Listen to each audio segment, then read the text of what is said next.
I'm going to demonstrate how to use the Tamping Simulator. Install the powder to be tested into the transparent bowl to a predetermined depth. A common range is 35 to 40 millimeters. Raise the tamper pin out of the disc to its upright position.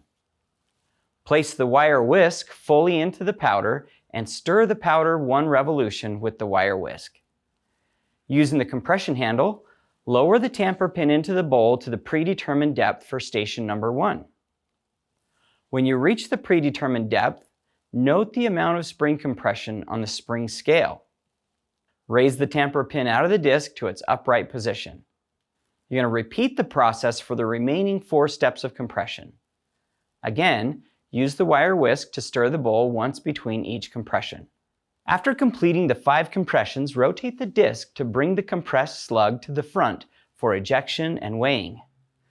Use the plastic scraper to make 1 pass across the top of the dosing disc over the slug to clear excess material prior to ejection. This 1 pass simulates the wiper block in the bowl on a filling machine. Eject the slug from the disc by pushing up on the spring-loaded knob and hold it up in its highest position. Using the plastic scraper, move the slug to the side of the bore.